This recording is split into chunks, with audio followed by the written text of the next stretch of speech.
Nuestra Señora del Encuentro con Dios, Canal 27, el canal católico de Arequipa, presenta La Voz del Pastor.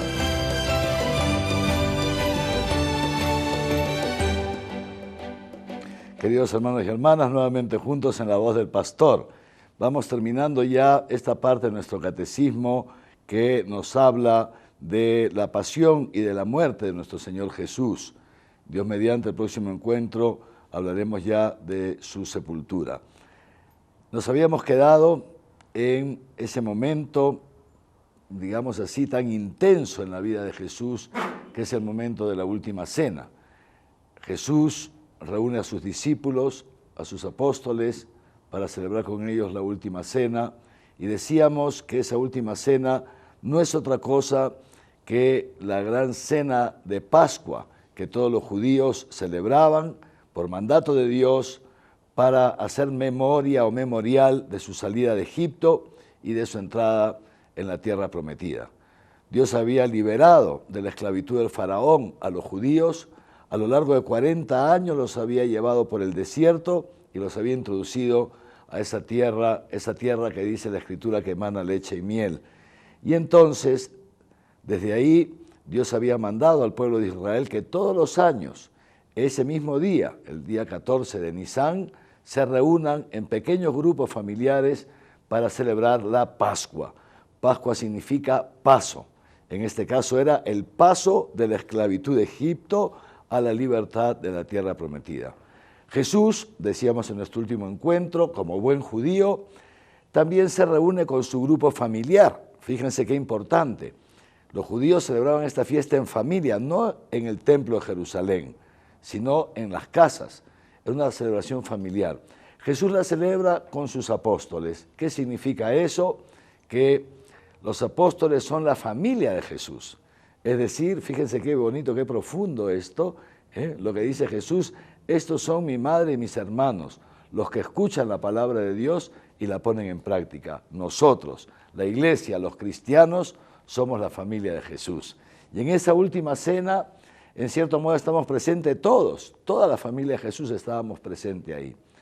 Jesús, lo decíamos en el encuentro anterior, estoy repasando, Jesús lo que hace es, usando, digamos así, el mismo ritual, no cambia el ritual, usando el mismo ritual de la cena pascual judía, lo que cambia es el contenido de los signos.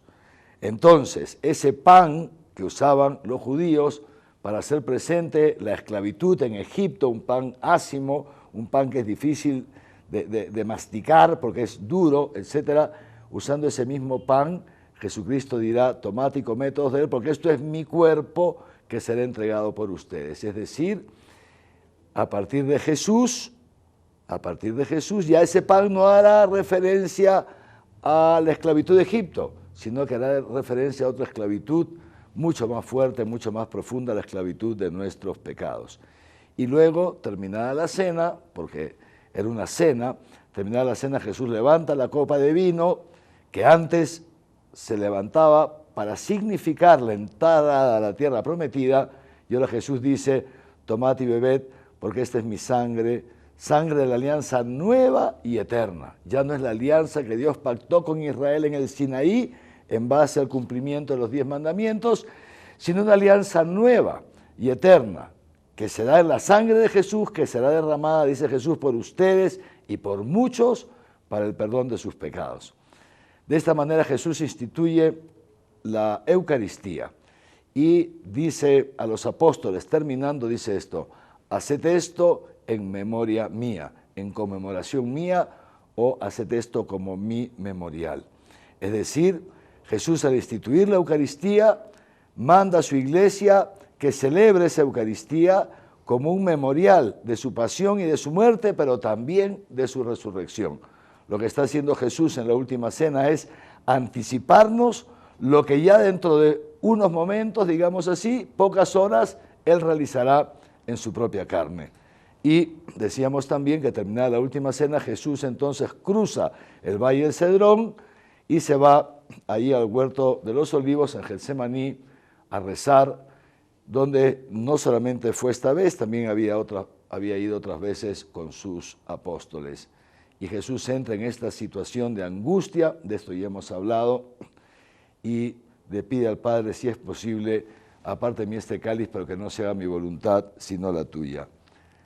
Jesús inmediatamente después, como sabemos, es apresado y es muerto en la cruz. Y nos dice el Catecismo, el número 631, nos dice así, que la muerte de Cristo es a la vez el sacrificio pascual que lleva a cabo la redención definitiva de los hombres por medio del Cordero que quita el pecado del mundo, y es también el sacrificio de la nueva alianza que devuelve al hombre a la comunión con Dios.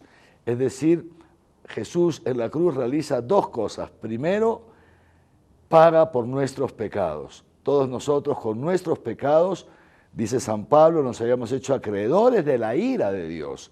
Nos habíamos hecho acreedores del infierno eterno, o sea, del no ser por toda la eternidad.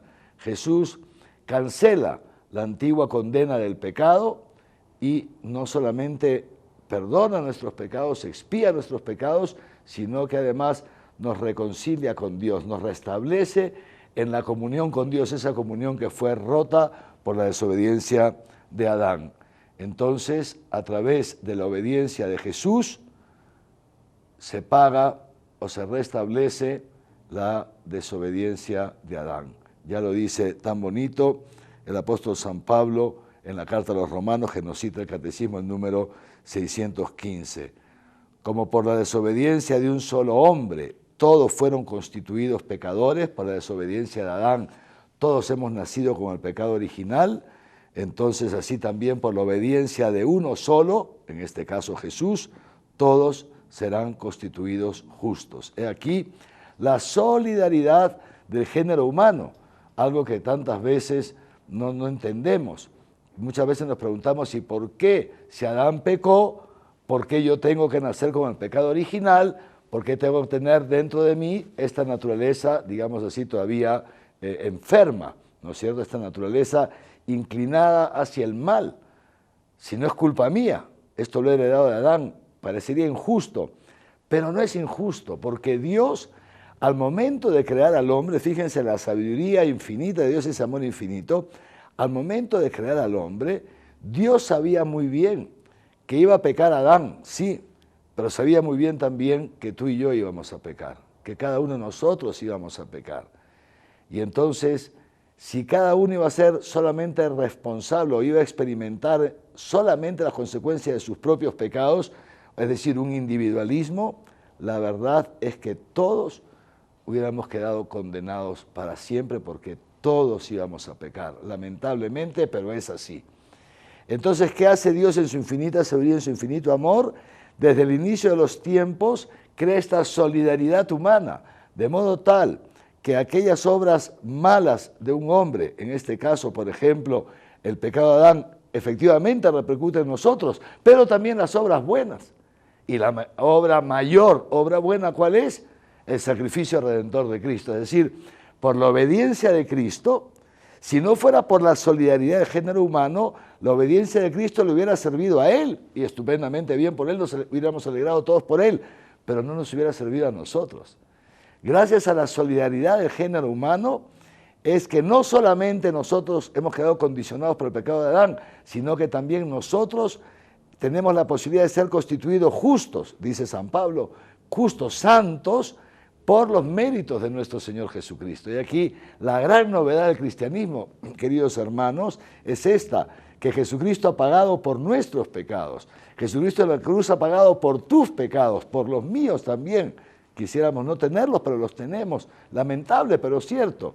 Pero ha pagado Jesús por nuestros pecados, nos ha reconciliado con el Padre y entonces nos tiene la puerta abierta para que si nosotros acogemos esa gracia de la reconciliación y esos dones producto de la reconciliación, entonces también nosotros podremos tener el acceso al cielo abierto de par en par.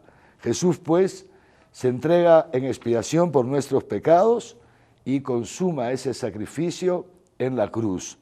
El Catecismo nos dice dónde está ese valor redentor. ¿Por qué es que ese sacrificio de Jesús en la cruz nos beneficia a nosotros? ¿Y qué es lo que hace que esa muerte en la cruz tenga un valor a los ojos de Dios, un valor infinito?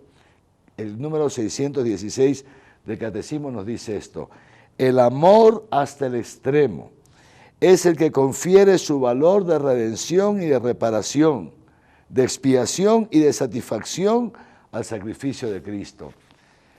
El evangelista San Juan, comenzando su capítulo 13, usa esta frase tan bella y tan profunda.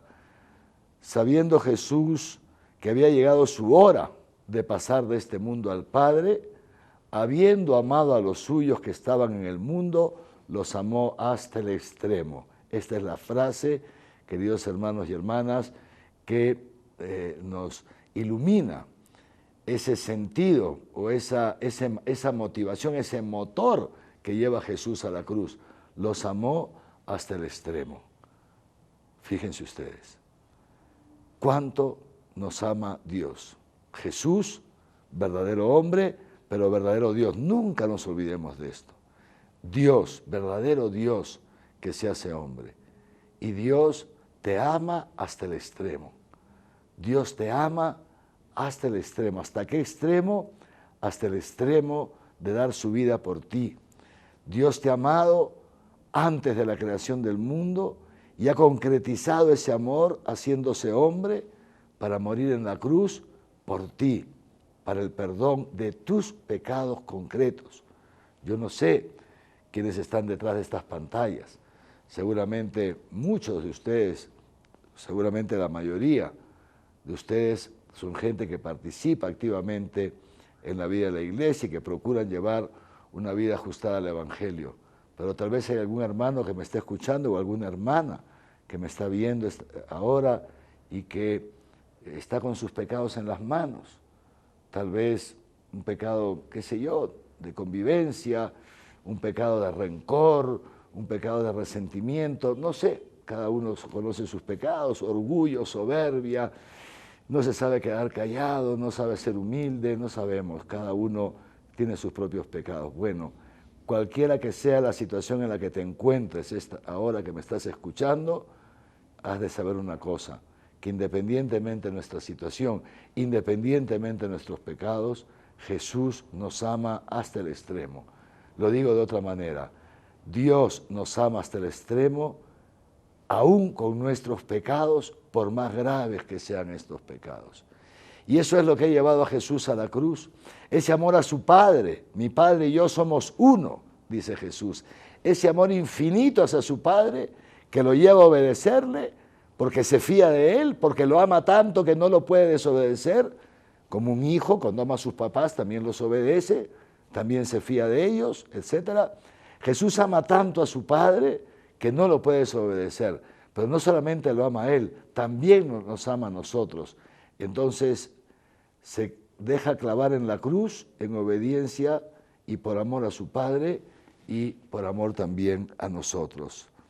Por eso, dice San Pablo en su segunda carta a los Corintios, lo cita el Catecismo 616, el amor de Cristo nos apremia a pensar que si uno murió por todos, todos por tanto murieron. Jesús muere en representación nuestra. Jesús muere por nosotros y muriendo destruye la muerte, destruye nuestra muerte. Todos por tanto murieron en Cristo.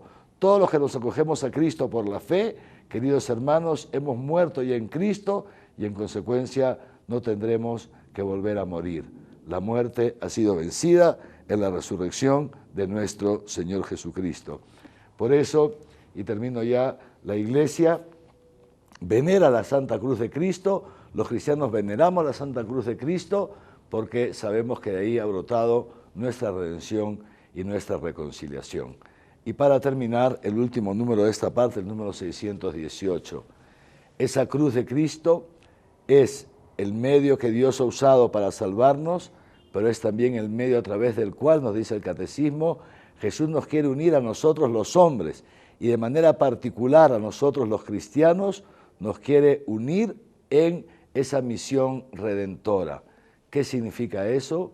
Que nosotros también estamos llamados a cargar con nuestra cruz, como dice Jesús, el que no toma su cruz y me sigue no puede ser discípulo mío. También tú y yo, que tenemos los sufrimientos que nos vienen dados por la vida cotidiana, qué tipo de sufrimientos, problemas familiares, una enfermedad, precariedad económica, etcétera, estamos llamados a cargar con esa cruz, a cargar con ese sufrimiento. Y entrando en ese sufrimiento, unirnos a Cristo paciente en la cruz y ofrecernos con Cristo al Padre. ¿Para qué? Para que el Padre, así como ha acogido el sacrificio de Cristo, acoja también nuestros sufrimientos y los transforme en gracia, en vida eterna para nosotros y para la humanidad que necesita ser redimida. Por eso, queridos hermanos y hermanas, como ya lo hemos dicho en otras ocasiones, decía Santa Rosa de Lima, y con eso termina el catecismo esta parte, no hay otra escalera para llegar al cielo si no es la escalera de la cruz. Que el Señor nos conceda estar íntimamente unidos a Él, entrando en esa cruz que nos viene dada por la historia de cada día, sin miedo, sino más bien movidos por el amor y sabiendo que así como el Padre resucitó a Jesucristo entre los muertos, también a nosotros nos resucitará con Él el último día. Que los bendiga Dios Todopoderoso, Padre, Hijo y Espíritu Santo, y que su bendición nos acompañe siempre. Amén.